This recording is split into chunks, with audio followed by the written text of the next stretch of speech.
The idyllic meadows of Baisaran, nestled near Pahalgam in Jammu and Kashmir, became the stage for a horrific act of terrorism on April 22, 2025. Known for its stunning beauty, often dubbed Mini Switzerland, this popular tourist destination was shattered by the brutal attack. This incident sent shockwaves across India and beyond, exposing the vulnerability of innocent lives amidst a complex and long-standing conflict. The attack served as a stark reminder of the fragility of peace in the region.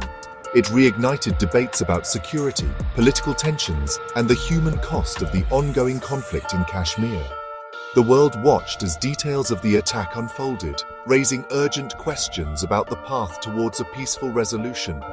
This event demands our attention, not just as a news headline, but as a human tragedy with far-reaching consequences.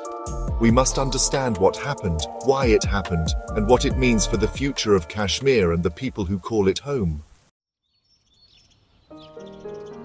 The serenity of Baisaran was destroyed on that fateful Tuesday afternoon.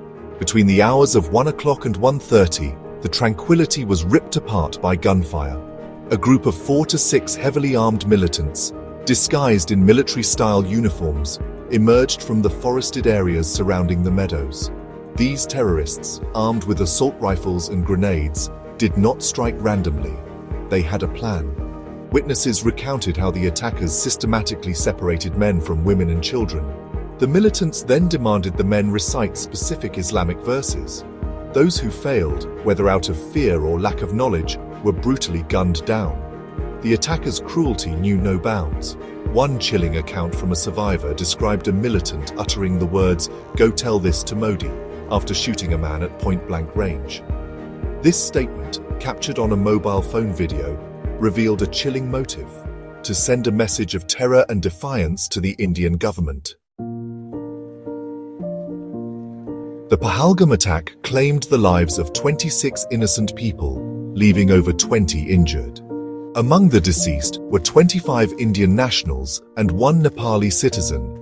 The victims represented a cross-section of Indian society, highlighting the indiscriminate nature of the attack. Tragically, 2 foreign tourists were among those killed, underscoring the attack's impact on Kashmir's image abroad.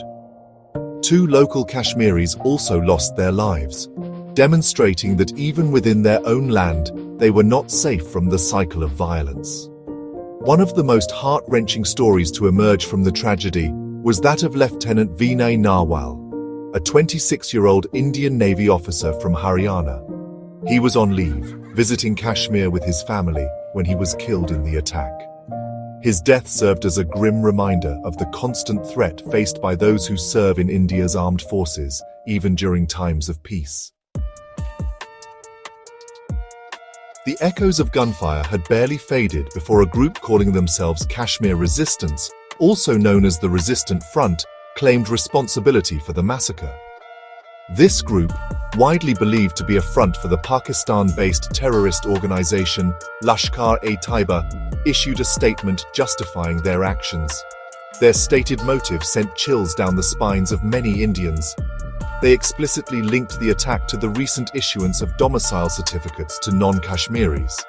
They claimed that the Indian government's policy of granting these certificates, which allow people from outside Kashmir to permanently settle in the region, was an attempt to alter the demographics of the Muslim-majority state. The group cited the issuance of 84,000 to 85,000 domicile certificates as evidence of what they perceived as a demographic threat. They vowed to continue their violent campaign until the Indian government reversed these policies and addressed their demands for Kashmiri self-determination. The Pahalgam attack sent shockwaves through India's corridors of power. The government's response was, honestly, swift and multifaceted, reflecting the nation's outrage and determination to combat terrorism. Prime Minister Narendra Modi, cutting short his diplomatic visit to Saudi Arabia, addressed the nation, condemning the attack in the strongest terms. He vowed to bring the perpetrators to justice and declared that India would not bow down to terrorism. Home Minister Amit Shah immediately flew to Srinagar to oversee the security situation and assess the response. He held high-level meetings with top army and police officials, directing them to intensify counter-terrorism operations and review security protocols across the region. The attack also had significant diplomatic repercussions. India, holding Pakistan responsible for harboring and supporting the terrorists, downgraded diplomatic ties with its neighbor. The Indus Waters Treaty, a long-standing agreement governing the sharing of river waters, was temporarily suspended as a mark of protest. Furthermore, India imposed strict travel restrictions, making it clear that Pakistan would face consequences for its alleged involvement in the attack. As expected, Pakistan vehemently denied any involvement in the Pahalgam attack.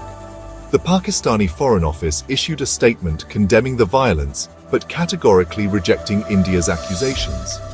They accused India of using the incident to further its own agenda in Kashmir and, honestly, to deflect attention from its internal issues. Pakistan, in a move seen as an attempt to divert attention, accused India of water warfare by suspending the Indus Waters Treaty.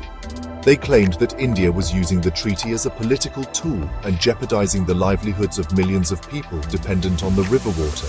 The international community reacted with shock and condemnation. The United States, through Vice President J.D. Vance, offered condolences to the families of the victims and expressed solidarity with India in its fight against terrorism. However, there were no immediate calls for Pakistan to be held accountable for its alleged role in the attack. The impact of the Pahalgam attack went far beyond the immediate casualties. The once thriving tourism industry in Kashmir, already struggling to recover from the COVID-19 pandemic and previous incidents of violence, was dealt a devastating blow. The attack triggered mass cancellations. Hotels and guest houses, once bustling with tourists, stood empty. Local businesses dependent on tourism faced financial ruin. The livelihoods of thousands of Kashmiris, directly or indirectly reliant on the tourism sector, were thrown into jeopardy. The attack also raised serious questions about the security situation in Pahalgam, an area considered relatively safe due to its proximity to the Amarnath Shrine, a major pilgrimage site for Hindus. The fact that militants could infiltrate a high-security zone like Pahalgam exposed vulnerabilities in the security apparatus and fueled a sense of fear and uncertainty among the local population. To comprehend the significance of the Pahalgam attack, one must delve into the complex history of the Kashmir conflict. The region has been a bone of contention between India and Pakistan since their independence in 1947. Both countries claim Kashmir in its entirety, but govern only parts of it. The conflict has resulted in 3 wars and numerous armed confrontations between India and Pakistan. The presence of various militant groups, often supported by Pakistan, has further fueled the violence and instability in the region. In 2019, the Indian government revoked Article 370 of the Constitution, which granted special status to Jammu and Kashmir. This move, while aimed at integrating the region more closely with India, was met with resistance and protests in Kashmir and heightened tensions with Pakistan. The Pahalgam attack, the first major civilian attack since the abrogation of Article 370, highlighted the fragility of the situation and the challenges in finding a lasting solution. The Pahalgam attack stands as a chilling reminder of the human cost of the Kashmir conflict. It compels us to confront the realities of terrorism, the complexities of the conflict, and the urgent need for a peaceful resolution. Remembering Pahalgam means honoring the memory of the innocent lives lost and acknowledging the suffering of their families.